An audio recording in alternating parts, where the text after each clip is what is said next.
with Mel. You're here with the amazing, talented Wilson for Just by Designs. Today we'll be talking and discussing about draping and lighting and some of the trends that are out there today. What you brides should be definitely taking into consideration when you're looking to do any kind of form of pipe and draping, whether it's for your ceremony or your wedding reception, and lighting option. What does that do for your wedding and how it increase the depth of your decor design? So before we go dive into all the different questions that you guys may have while everybody's chiming in, I'm going to have Wilson take the platform right now and just give us a little background about you, how you started your business, how you got into the draping and design business. Well, basically this was never something that was planned. You can hear me? Yeah, I can hear you. Okay. So yeah, so basically I think around like 2006, I was on my way to pharmacy school in Tallahassee. And then a friend of mine introduced me to this company that was doing draping on the weekend. And being that I had the weekend off, so I entertained the thought, went in for the weekend, and fell in love with it and never looked back. It just made sense to me. I went to do a show. I think it was in Boca Resort in Boca Raton, and walked into a room. We transformed the room. Came back 4 or 6 hours later. Took everything down, folded everything up, and did the same thing the next following day. And I was like, "Oh, I like this." And then, so then from there, I was corporate for like, I want to say about 6, 8 years. I was corporate and had the opportunity to work with different other companies. And then, like 2014, decided just to go off on my own, and it made sense, and then never looked back. So it was just something that it just happened. It is. I mean, I worked with you in the wedding that we just posted up with Hermes, that we did that backdrop. That backdrop design definitely been getting a lot of buzz as well. Well, see, here's the thing about that. I'm the type of person, I always want to, I like to think outside of the box. Yes. And then, because, I mean, anyone could do something that's cookie cutter, but I always like to think outside of the box, something that makes sense, and got to keep everything kind of the flow. And if you notice in that particular design, a lot of it revolved around the kind of like the X patterns where you saw a lot of the peekaboo, so it kind of played off from there, like you look out through the ceremony, you see the clouds in the background. Right. Even in the tunnel, as you walk through the tunnel, you still kind of got that peekaboo effect. So it has to make sense. You don't want it to look too choppy, you know what I mean? And then as we roll into the reception, you saw the crisscross pattern in the reception as well too. So right. Yeah, so I mean, so like literally, like it's literally just by design, because it's like it has to make sense. If it don't make sense, then there's no point entertaining it. So it all has to make sense. So that's why I pride myself that no two shows that me and my team put together are alike. You know what I mean? Because you're dealing with different personalities. The event planners are different. They have a certain look that they're going for, a certain stamp.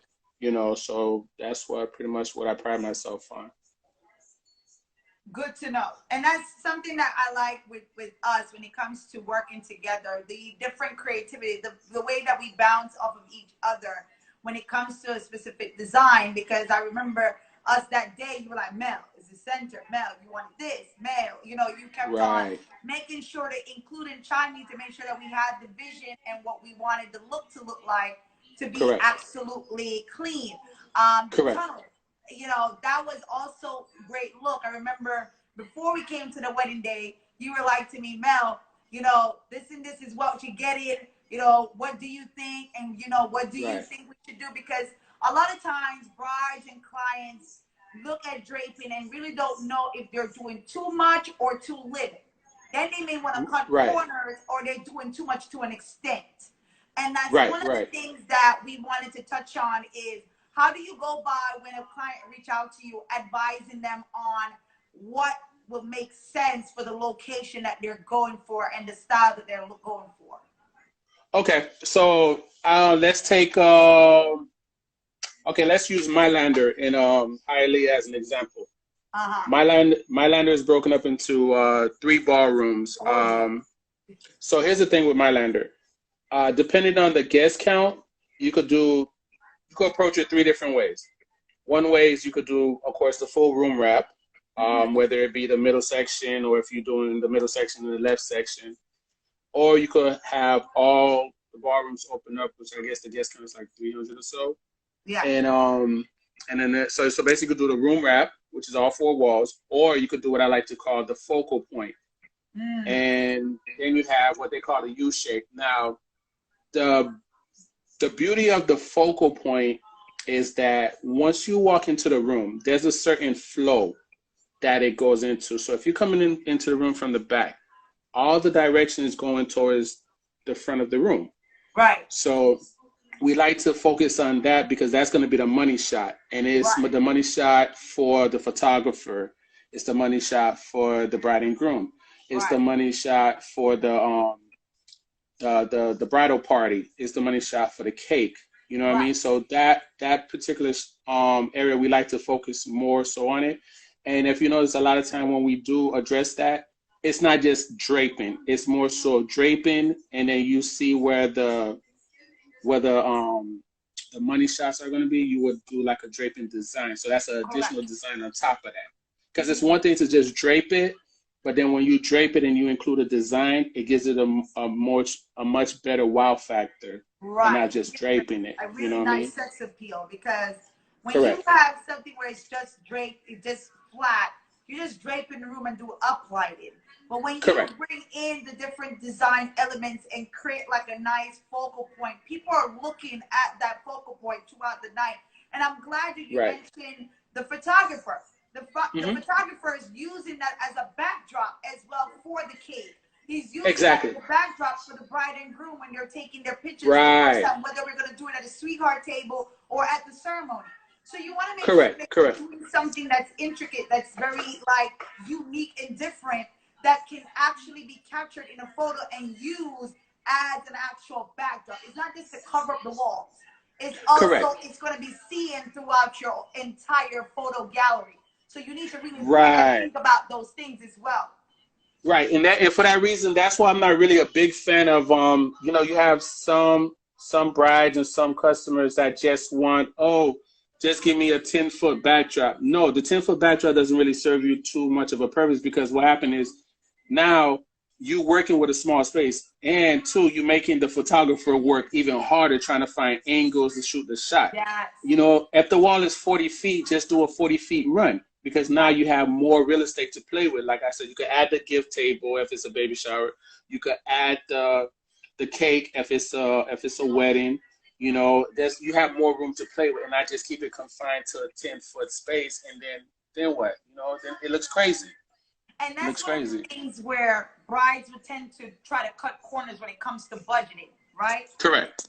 And what do you recommend to them when they come to you and bring that kind of thing? Because I say to my clients when they come to me with that, is like, if you're going to half-ass it, I'm sorry for the language, people, but if you're going to half-ass it, don't do it.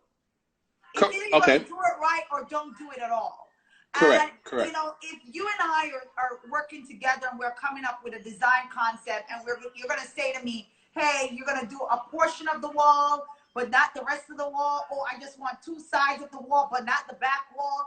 I don't think what are ways that you can help people that are budget-minded thinking about what they can do to incorporate draping and lighting in their wedding?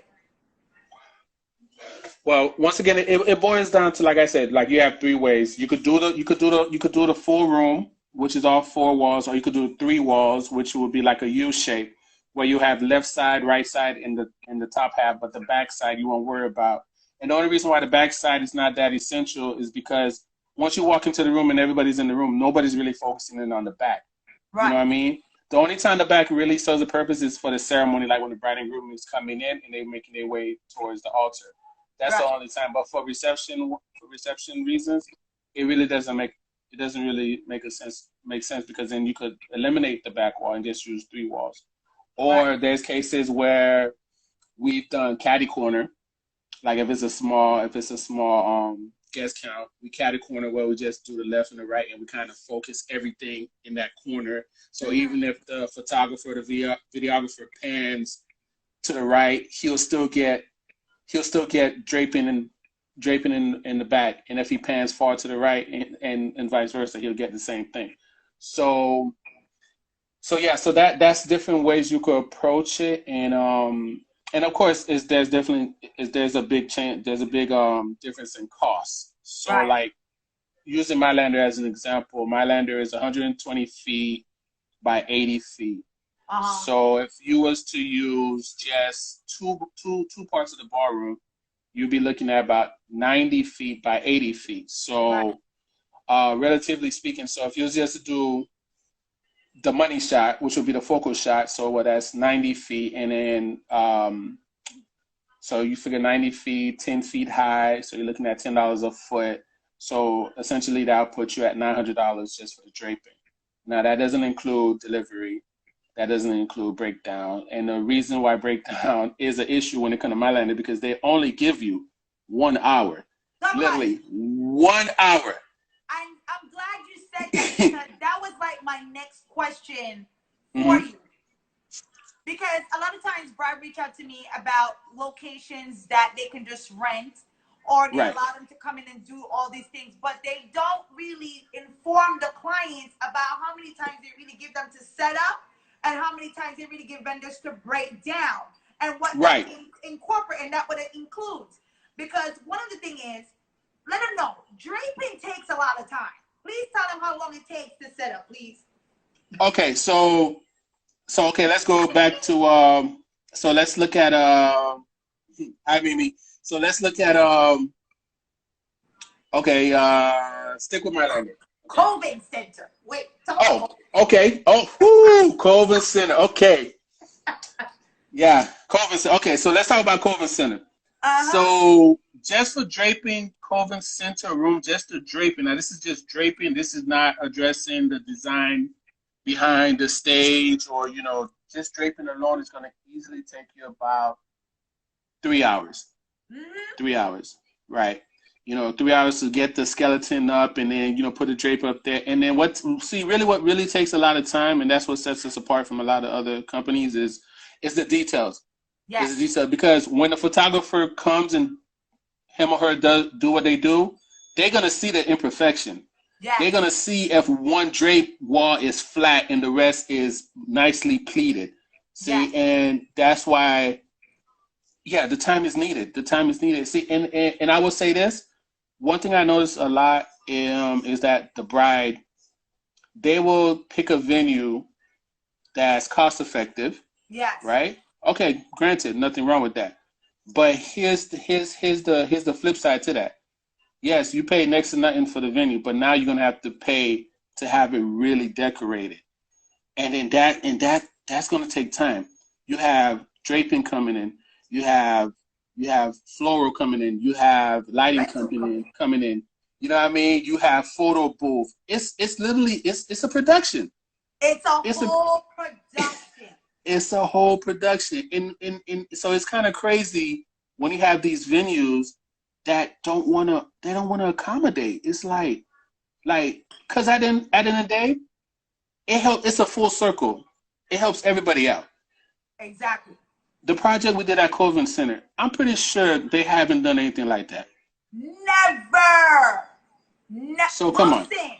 When we were literally talking logistics with them, and I am telling them, listen, I have rental coming in, floral coming in. Right. I brought in every element into that room for that wedding. Everything that you saw in that wedding was brought in by a different company. Right. It's not like they provided it. If they provided it, that would have been one thing. But then they didn't. Everything had to come in from outside. Exactly. So when we said, okay, 3 hours can't work, because let's think about it, people. Load in and load out. For each vendor to load in, you have one load-in elevator. Correct. Okay? Correct. We're talking about timing here, people. So you have a load-in elevator that you have rental, you got draping. Draping got to come in with all the different pipes, metals, the fabric, all that. You got to load you think that's going to take? That's going to take them at least 45 minutes to an hour to put that stuff upstairs. Correct. Yes. Then you got rental coming in behind them. Then you got floral coming in. You already used up the 3 hours. And nothing just that quick. set up yet. Just that quick. Yep. Just that quick. Just that quick. I always stress to brides and couples out there that are looking at these locations. If they're renting you the space, they need to give you guys the ability to have vendors come in from early in the morning, or if they work something out with you that they don't have an event the day before, allow us to at least have draping come in maybe the night before, do the draping. That's why I love the hotel. Hello.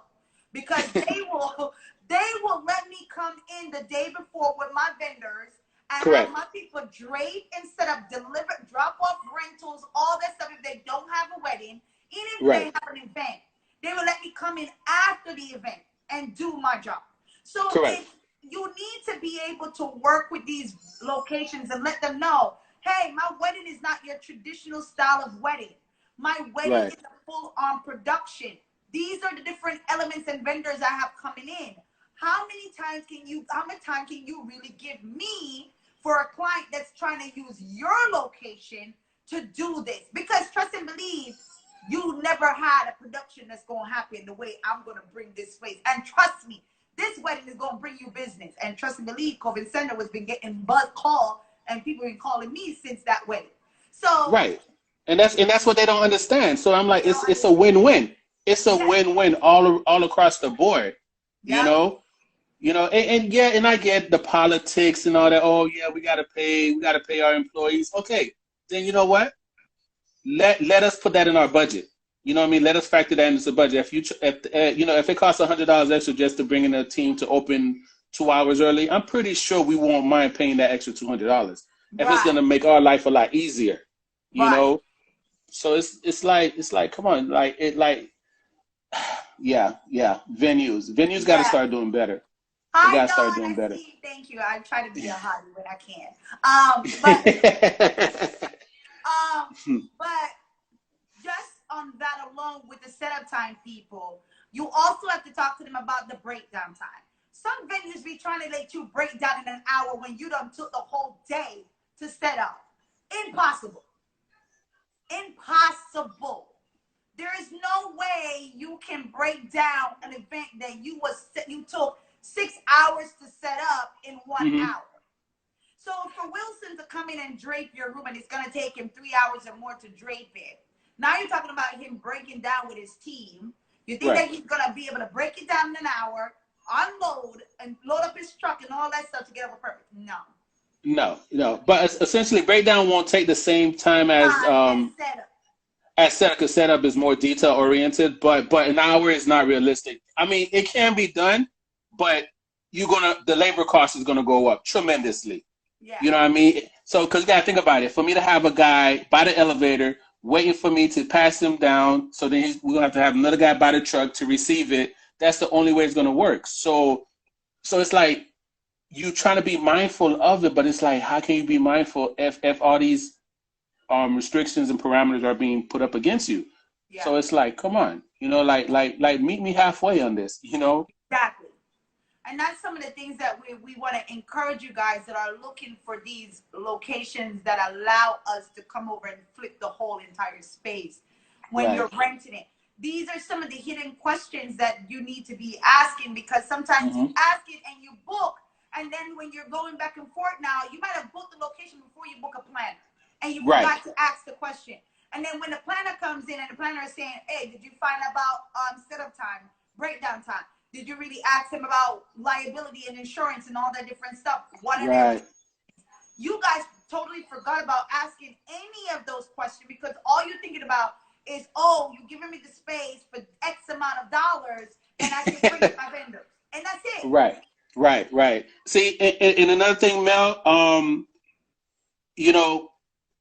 another thing is brides and clients needs to really understand the importance of an event planner. I mean, I know you have an event planner, you have day of coordinator, you have designer, but the individual who's putting on the hat of actually planning everything as far as logistics, it takes a special type of person to do that.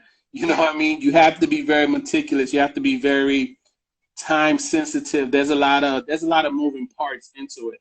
So a lot of times I get brides who will call me and I ask them, I was like, who's your planner? Yeah. Oh, I'm doing this by myself. I said, so I'll be like, oh, you're doing it by yourself. So are you ready for the headache that's going to come with it? So when you get that call and the cake vendor is running 30 minutes behind because the bridge on I-395 is up, then what's your backup plan? What you gonna start doing then? You know what I mean? So it's like everybody has their role that they play. You know, yeah, you may want to cut out the event planner, but it's not doing you no good at the end of the day. Because they know the questions to ask. They know plan A, plan B, plan C. You know what I mean? Right. And especially if they're working with a group of vendors that already know their style and their P's and Q's, we already kind of have an idea how to go to plan A and plan B and C without even having to speak to the event planner, because we already know what he or she may like, you know. Right. So, but when you're dealing with a bride, you don't know how she is. This is your first time working. You don't know if she likes this, if she likes that, if she doesn't like that. You don't know these things, you know. Yeah, and Event by Bosch, listen, when it comes to that, and Wilson can speak to that, he will say to me, what time should I arrive to start breakdown? I tend to, if breakdown is saying at 11 o'clock, I'll have them arrive around 10:30. Here's why. By the 10:30 time frame, I'm shutting down parties. So I know sometimes you don't have a planner, the party comes and you're still popping, you can't work around them or do anything because you need everybody out the room. No, I speak to my clients and let them know, like, all right, you have to end at a certain time. If we're trying to beat this time clock and the function of breakdown time, you have to at least give me 30 minutes extra for the vendors to get in here, start the work, so then we have that full time to get everything out. Now, when you have your party still popping and jumping, no, you can't have that. You gotta be also sticking to that timeline that your coordinator put in place, people. It will, and then when you get that bill because the vendor stayed an extra hour, you can't blame them. Right. It's on you because you didn't have the proper people in place to make sure things run the way it's supposed to be. You didn't talk to the venue to make sure the venue is giving you an appropriate time. So if your party ends up still going, pop in, and you're doing your, whatever, you guys don't want to shut it down, you're going to get that bill at the end of the night from the venue. And that's what I try to prevent from my clients. I don't want them to pay the overtime. So we are going to cut things either half an hour early before you're in time. And half the time, my brother's like, man, I'm tired. You can cut it. Because they've been up all day. So they be like, that's true. Whenever you're ready to cut it, you can cut it. I'm ready to go. I'm ready to go home. They're ready to go. So you want to be able to make sure that you have somebody that's able can pull the plug at that time. To correct. Moving.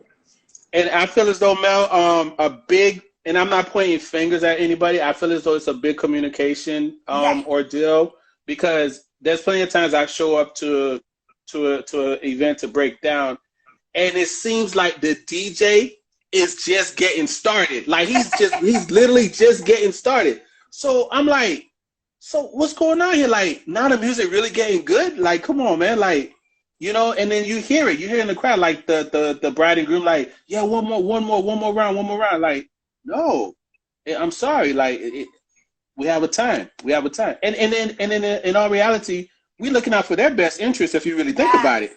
You know what I mean? So like, come on. But you know what? I'm seeing all of you guys coming because I agree with you. Plan perfect events. Definitely, you always want to tell them the required end time. So let them know in breaking down what party is still going on if I need to. And I do the same thing. I will have people going and doing breakdown in the background while the event might be coming down. Now, when it comes to the DJ, I don't play them games. Listen. Listen. When you walk into a wedding and you see the party just jumping off, that means that something went off on timing. That means okay. That means that whatever happened, there was either some kind of delay, the coordinator didn't jump in and just start to make things move and chop it so Right. you have an hour and change or 2 hours of party time. So that's what happened.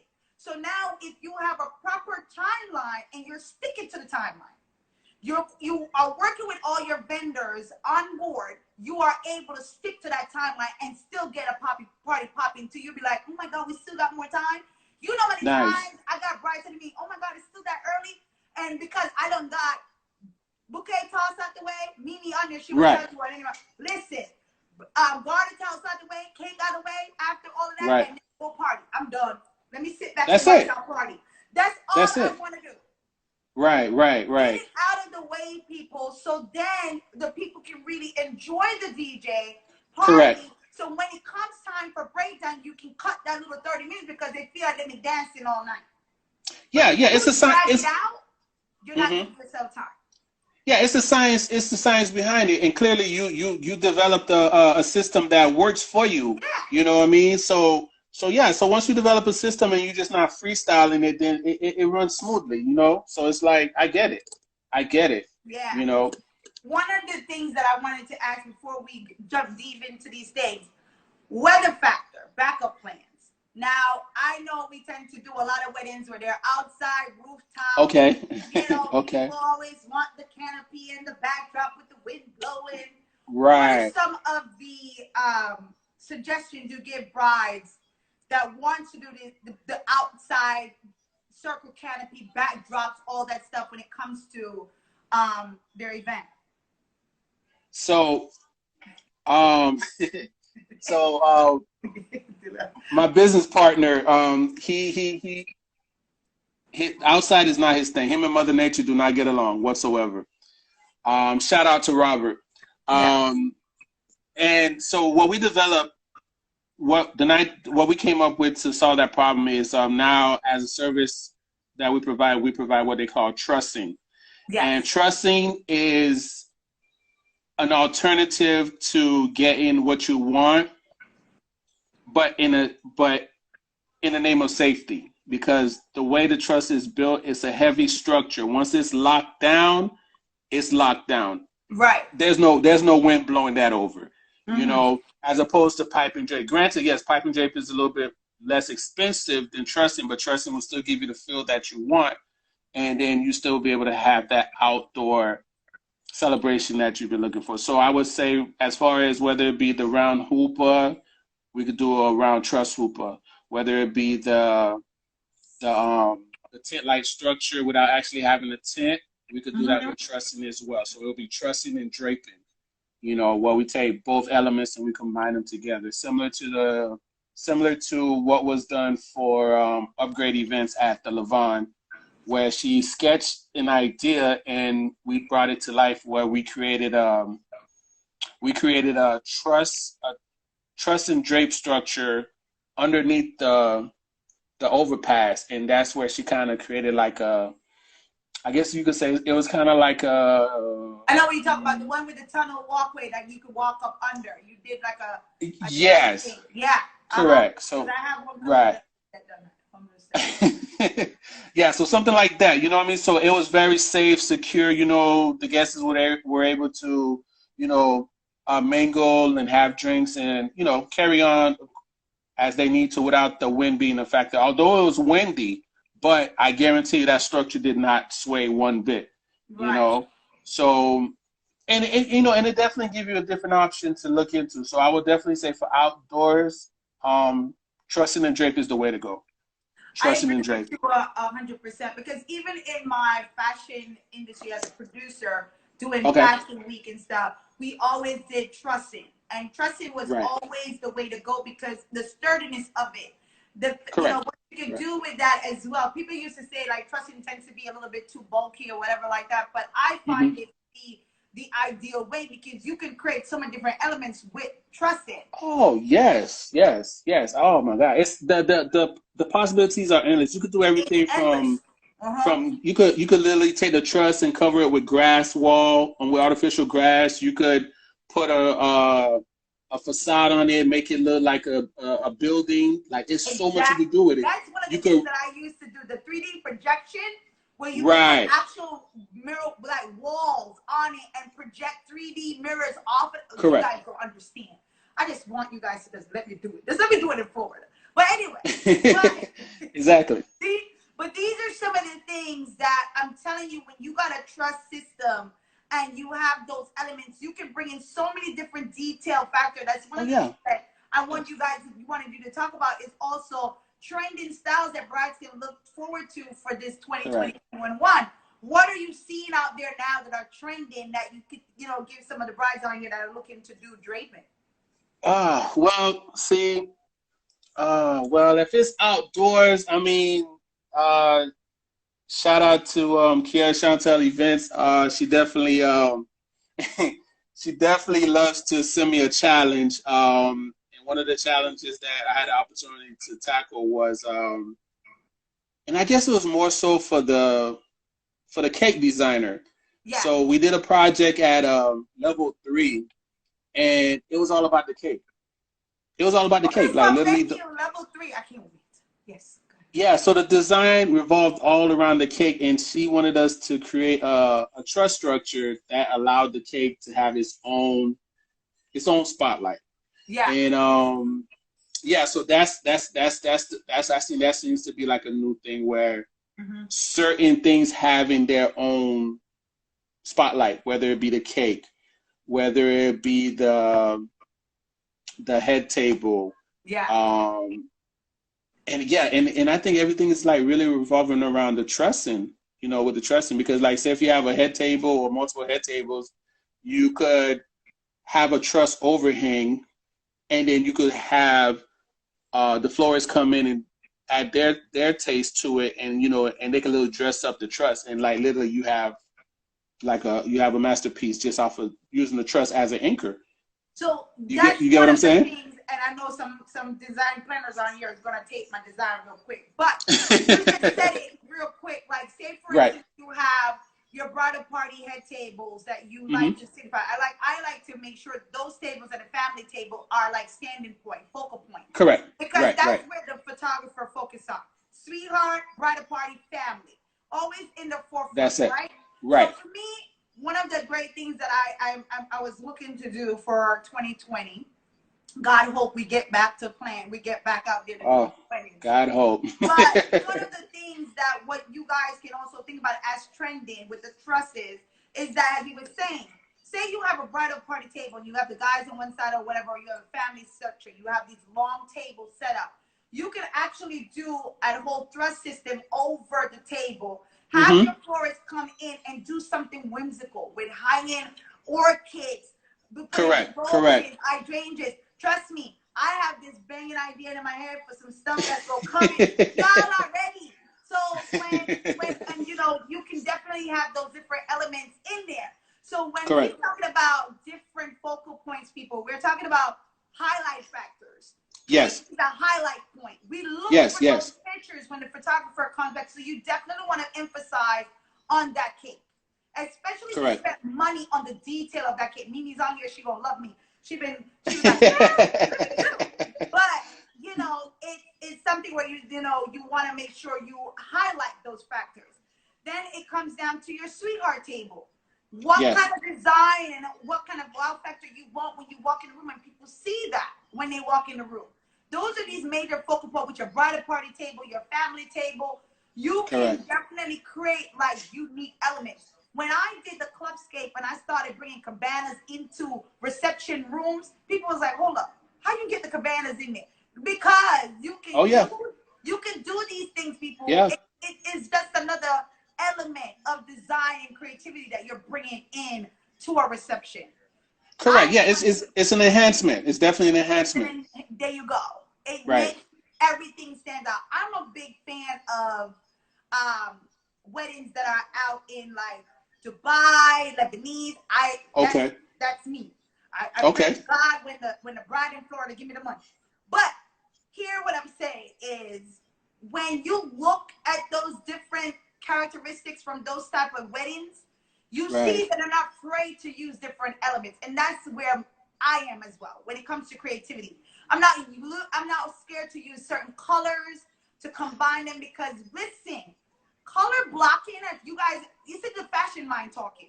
Color Yeah. blocking, Okay, okay. listen, is a thing. And people, you guys in the wedding industry may not even call it color block or whatever. But I like to do color block.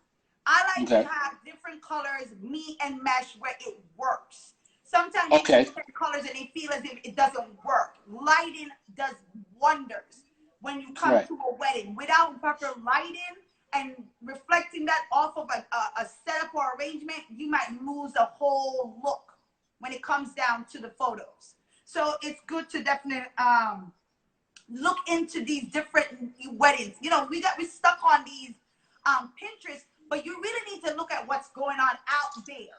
Come up with Agreed. your own creative style, people. Yeah, So yeah. sit down with your designer and your planner Correct. and come up with something that meets your style and your vision.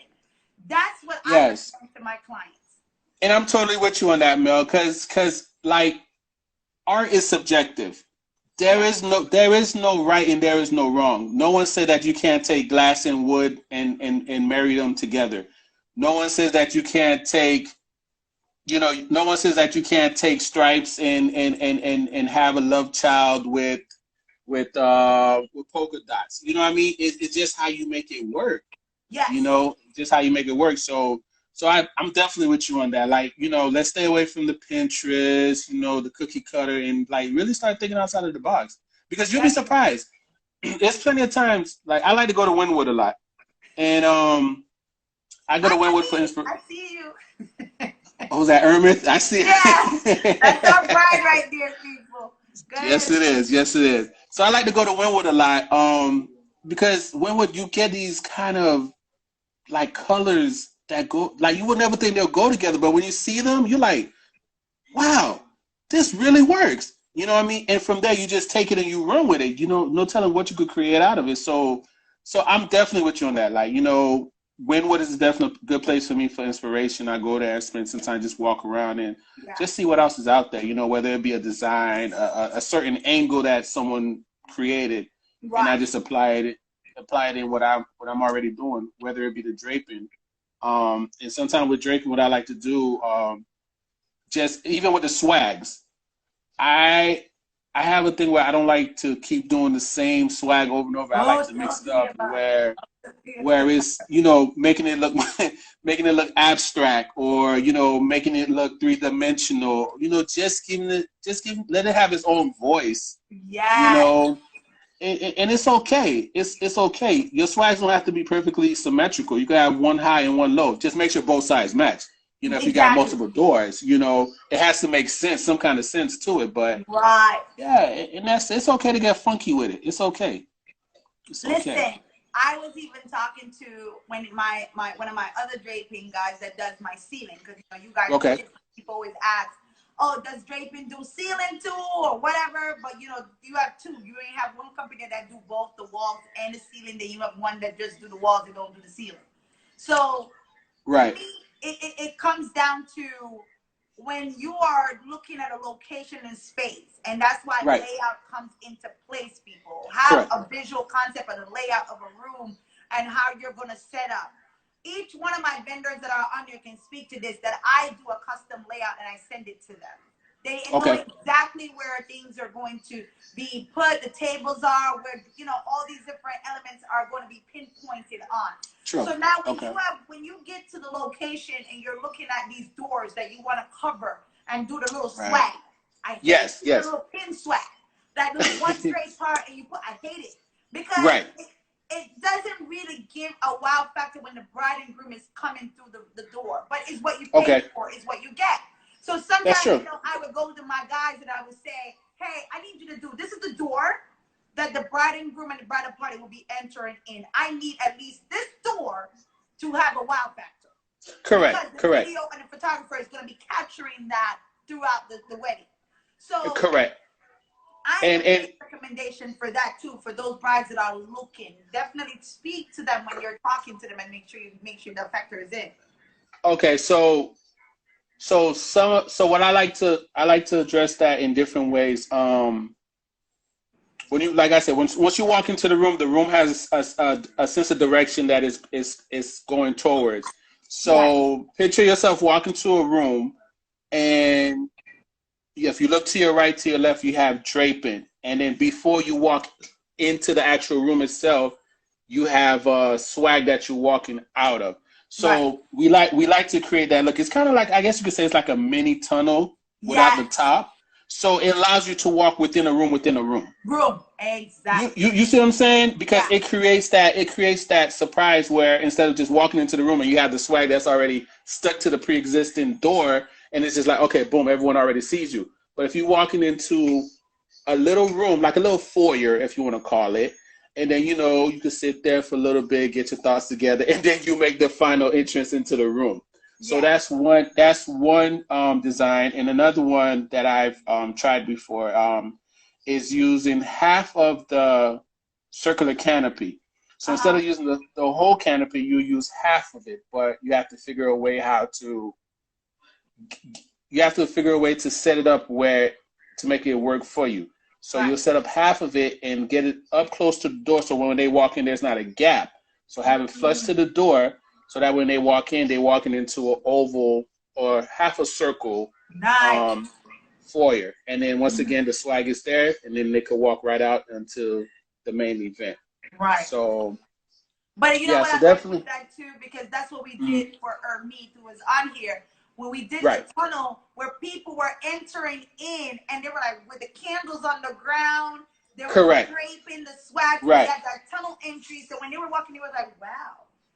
And you got to the ceremony, it was like, wow. Yeah, you got to get. It's like you're telling a story. Exactly. You're telling a story. You're walking into one chapter, then all of a sudden you're walking in, then boom, you get into another chapter. So little things like that. It goes a long way. And as you can see, you didn't even have to drape the whole room. No. You know what I mean? You didn't have to do all that. You just did find a part that makes sense and then put it together and then just execute it. And that's it. Exactly. And that's something too, guys. I know sometimes we'll be like, oh, I want to do the welcome entry when people are coming in, that kind of area. Then we want to do cocktail area. We want to do the tunnel area. We want to do the room area. And you want to do the ceremony area. You want to look at the key elements of where your focal is going to be. Like the tunnel was for guests, but it's also for the bridal party where they were going to walk through and come to the ceremony. So you definitely want to make that a wow factor, right? Absolutely. Your ceremony is another wow factor area. So you want the backdrop where you're going to be standing through the whole time, whether it's a circle canopy, whether it's a backdrop, whether it's whatever. Then you're talking about your cocktail area. It all depends on where the cocktail is. Now, the cocktail, that's true. The cocktail, you're going to be out there for an hour. Right. Very mindful of how long and how much money you're going to spend on these areas and how long you're going to use it. Right? Right. look at everything. Drapes everywhere. People drape everywhere. We had to talk her off the cliff, Ermith. With some of the location, was like, no, Ermith, no, we ain't gonna some areas down. Let's bring it back, and that's a whole lot. But there are different areas that you can actually pinpoint as actual highlight point, because that's where your guest is going to be at throughout the night. That's where people are going to be walking back from. Those are things that you want to really focus on. But, you know, just think about this with your planner, with your actual, you know, draping design. And when it comes to that, lighting, it's very important, people. I don't know when people be like, oh, if I do the draping, do I have to do the uplighting? Yeah, right. I don't know what you're talking about. You got to do the lighting. I mean, it was. Wilson, listen. You better. No. Here's why I say that, because what gets me sometimes is like, okay, you ask for a color, right? A bride will ask for ivory. She'll want ivory, and knowing that ivory is a little bit more than white, right? But then she'll be like, I want amber uplighting. So, you know, I'm thinking to myself, I'm like, okay, you know, once I put the lighting, it changes the whole color. You don't even know that the drape. So it's like, I'm like, this doesn't make any sense. But no, Will, I want ivory. Okay, that's what you want. I'm gonna give you what you want. I'm not gonna fight with you on this one. But to me, it just doesn't make any sense. You know. Okay, so here's my thing with that. Okay.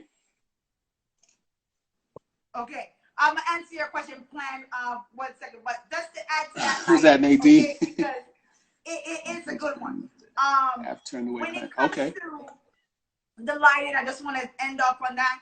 Yes, okay. The lighting gives the ambiance of the room. So, brides, when you are reaching out to the draping company, you're trying to find out what fabric works best for what you're trying to do. Colors, really, if it's white or ivory, it really don't matter if you're going to do lighting. Exactly. Exactly. If you are one that said you're not going to do any lighting, but you want to do, I was reaching out to Wilson, I'm telling my secret, for blush, I want blush. Reason for that is because I have a theme that I was doing for a wedding that I want blush draping. So correct. You understand? It speaks to whatever style or design you're going for. So you want to think about that when you're doing your uplighting as well. Don't really get stuck on, oh, I want ivory. If you're going to put amber uplighting, and you're going to put all the other stuff. Just white or it don't matter. It's fine. Exactly. And if that's the case, you know, sometimes I say, like, if that's the case, then you might as well just go with the color draping. Like, I did an event at Mylander for Tika Rose events, and it was literally the whole room was blue. Like, the whole room was blue. It was like the blues of the blues, you know. And that room, there was really no point for uplighting because the room was blue. It was blue. Right. So, and I get it made more sense to take that route because if we would have did white draping with blue uplighting, the effect would not have been the same. No, you had to go with blue draping just to get the message across. Exactly. You know.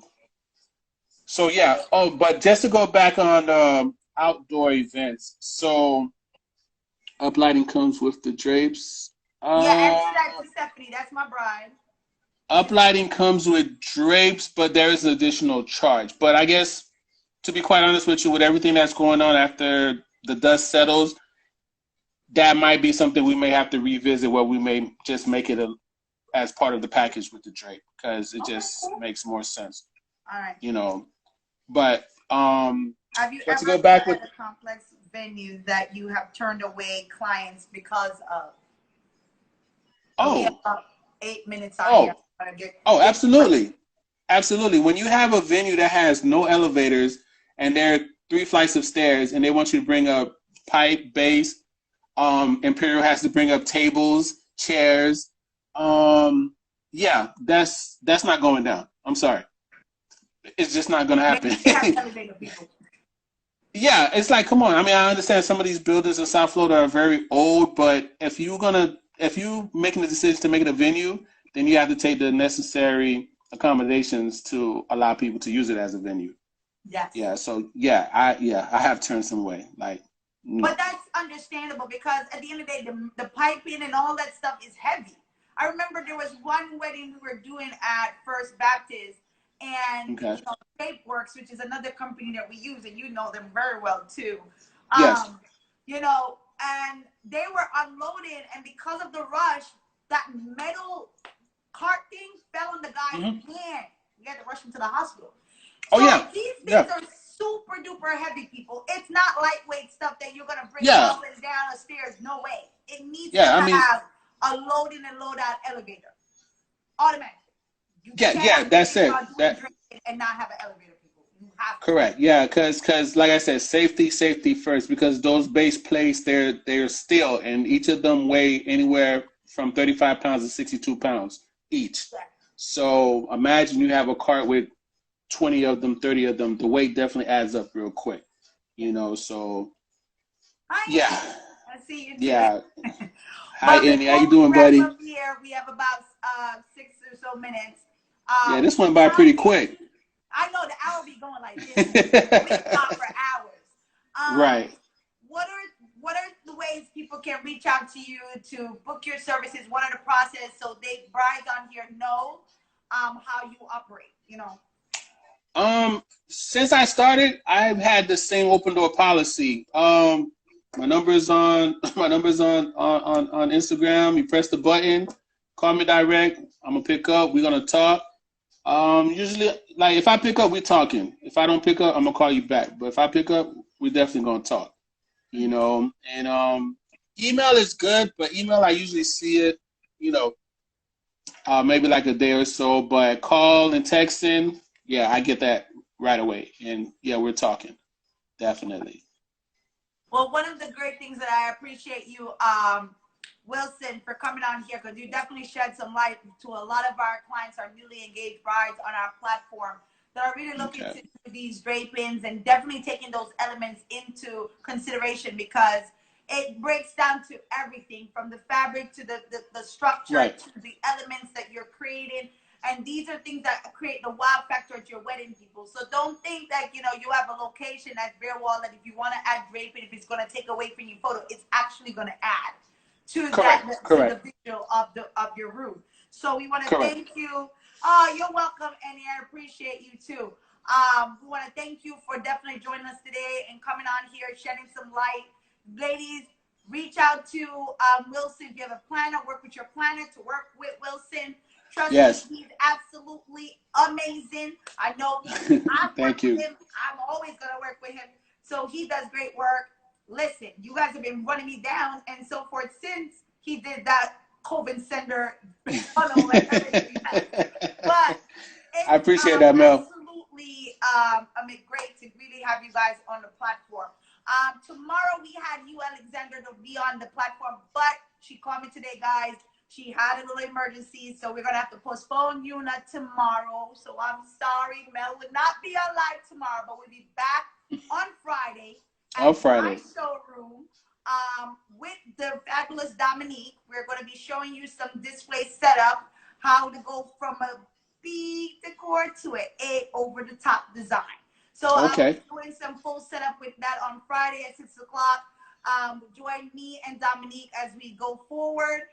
We thank you guys so much for joining us and being so faithful. I mean, you guys have been doing great on the show these past couple of weeks. We had about, what, 24 vendors so far? So Keep this up. BET gonna be giving you a call soon. Listen, I know the CEO too. I'll just have to set us up with our inbox. That's it. That's it. That's it. No, because at the end of the day, people, like, when you don't know, you really don't know. So I feel as though it's us with the information to educate the mass, because sometimes they really have no clue. You know what I mean? Exactly. They have no clue. So I appreciate us coming on here and really educating these newly engaged brides and really letting them know exactly what to look for, how to really book your vendors and take it from there. Thank you, Ermita. I appreciate you. My beautiful bride. She was one of the lucky ones to get her wedding out of the way early in the year, this year in January, right? She was lucky. Right. I'm out. I don't have to worry about COVID. But thank you guys for doing this. We appreciate you. Thank you, Mimi, and everybody else. You have a great night. I'm going to end this because I want to save this video. I hope it don't delete tonight. All right. Like it did me yesterday.